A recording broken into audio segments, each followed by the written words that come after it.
Hello everyone. Bharat का पहला UCC bill Uttarakhand की विधानसभा में लागू हो गया है और इसमें बहुत सारी चीज़ें ऐसी हैं जो हमारे फ़ायदे की हैं और मुझे नहीं लगता कि इसमें किसी भी चीज़ से हमें नुकसान होना है, क्योंकि ये बहुत अच्छा एक्ट था, लागू होना ही था इसने। इसके बारे में मैं किसी दिन और विस्तार से वीडियो बनाऊंगी। पर इसमें जो सबसे अच्छी बात मुझे लगी वो है मैरिज रजिस्ट्रेशन। कई बार ऐसा होता था, मैं एक अधिवक्ता होने के नाते ये चीज़ कह रही हूँ कि जैसे मैट्रिमोनियल डिस्प्यूट चलता है, हस्बैंड वाइफ में झगड़ा चल रहा है, मुझे वाइफ के साथ रहना ही नहीं है। कई बार वाइफ कहती है हस्बैंड के साथ रहना ही नहीं है, तो उसमें कई बार इस चीज़ का फ़ायदा उठाते थे हस्बैंड या वाइफ कि भाई हमारी तो मैरिज ही रजिस्ट्रेशन नहीं है। खैर चलिए, उसमें वो 7 फेरों का भी लेते हैं, वो एक अलग चीज़ है। लेकिन अब जो है, अब ये अनिवार्य कर दिया गया है और उसमें काफ़ी क्लॉज हैं, वो मैं आपको विस्तार से किसी और वीडियो में बताऊंगी।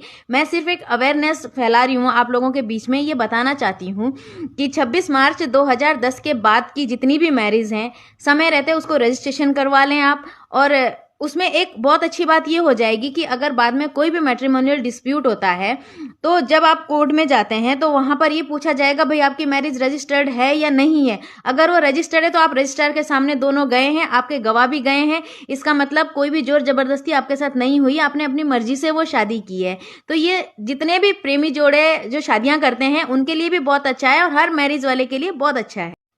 अब ये जो मैंने मैरिज वाली बात आपसे कही कि डिस्प्यूट हो जाता है, ये सारी बातें होती है, इसमें अक्सर हस्बैंड या वाइफ जिसको साथ नहीं रहना है, कई बार ये कह देते कि मेरी शादी जबरदस्ती हुई, मैं नहीं करना चाहता था, इन्होंने मुझ पर दबाव डाला, या मतलब जो अपनी मैरिज को ये शून्य करने के लिए जो आप केस लेकर के आते हैं ना कोर्ट के अंदर, ये जब मैरिज रजिस्ट्रेशन होना शुरू होगा उसके बाद ये सारे मुझे लगता है कि कम हो जाएंगे।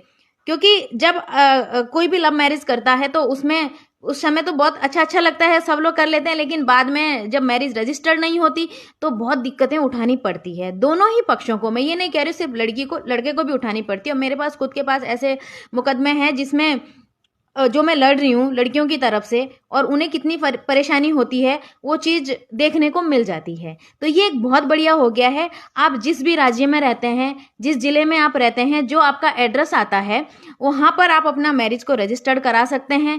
उसमें और भी क्लॉज हैं, वो बाद में मैं आप लोगों को किसी और वीडियो में बता दूंगी। अभी सिर्फ मैं इतना कहना चाहती हूँ कि आप अपने पास के जो भी मैरिज रजिस्ट्रार है वहाँ पर जाकर के अपनी मैरिज को जाकर के रजिस्टर्ड जरूर करवा लें। और इसमें शायद जो 2010 से पहले की जो भी मैरिज हैं उनके लिए भी कोई प्रावधान है, वो आगे चलकर वो भी मैं बता दूंगी।